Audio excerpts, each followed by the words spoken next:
നീതിയുടെ തുലാസിൽ ജസ്റ്റിസ് നിന്ന് നാം ഇപ്പോൾ കടക്കുന്നത് ടാരോറ്റിലെ ഏറ്റവും വിചിത്രവും എന്നാൽ അത്യന്തം ആത്മീയവുമായ ഒരവസ്ഥയിലേക്കാണ്. 12-ാം നമ്പർ കാർഡായ ദ ഹാങ്ഡ് മാൻ. പുറമേ നിന്ന് നോക്കുന്നവർക്ക് ഇതൊരു ശിക്ഷയോ പരാജയമോ ആയി തോന്നാം. എന്നാൽ ഒരു ഗുരുവിൻ്റെ ദൃഷ്ടിയിൽ ഇത് ആത്മസമർപ്പണത്തിൻ്റെയും സറണ്ടർ, കാഴ്ചപ്പാടുകൾ മാറ്റുന്നതിൻ്റെയും കാർഡാണ്. 1. ചിത്രത്തിലെ പ്രതീകങ്ങളും അവയുടെ അർത്ഥവും. തലകീഴായി തൂങ്ങിക്കിടക്കുന്ന മനുഷ്യൻ. അവൻ ഒരു മരത്തിൽ തലകീഴായി തൂങ്ങിക്കിടക്കുന്നു.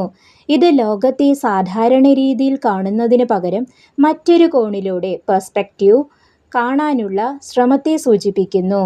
ലൗകികമായ ഓട്ടങ്ങൾ നിർത്തി ആത്മീയമായി ചിന്തിക്കുന്ന ഘട്ടമാണിത്.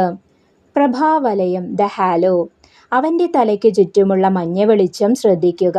അവൻ കഷ്ടപ്പെടുകയല്ല, മറിച്ച് ബോധോദയം എൻലൈറ്റൻമെൻറ്റ് അനുഭവിക്കുകയാണെന്ന് ഇത് കാണിക്കുന്നു.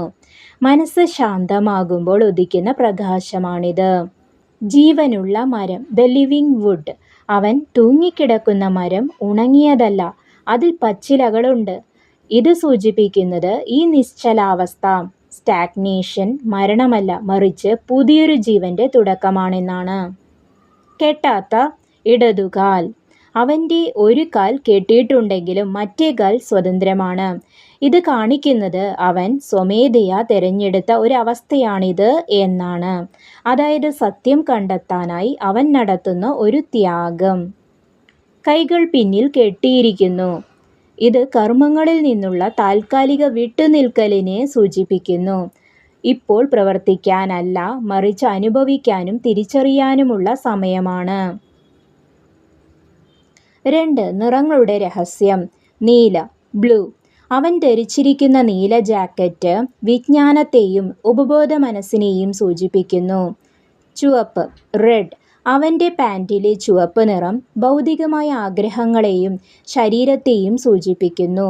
നീല മുകളിലും ചുവപ്പ് താഴെയും വരുന്നത് തലകീഴായി കിടക്കുമ്പോൾ ബുദ്ധിവികാരങ്ങൾക്കുമേൽ വിജയം നേടുന്നതിനെ കാണിക്കുന്നു.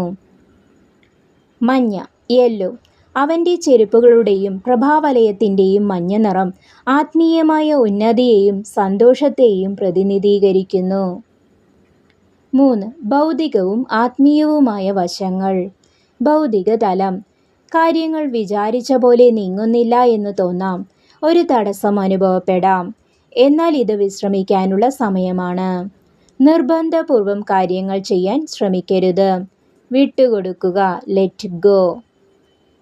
ആത്മീയ തലം. തപസ്സിൻ്റെ ഘട്ടമാണിത്. അഹങ്കാരത്തെ, ഈഗോ, ബലി കൊടുക്കുക. ഞാൻ ചെയ്യുന്നു എന്ന ഭാവം മാറി ഈശ്വരൻ ചെയ്യിക്കുന്നു എന്ന ഭാവത്തിലേക്ക് മാറുന്ന സുപ്രധാന ഘട്ടം. 4. ഗുരുവിൻ്റെ ഉപദേശം ദ ഗുരുസ് വിസ്ഡം.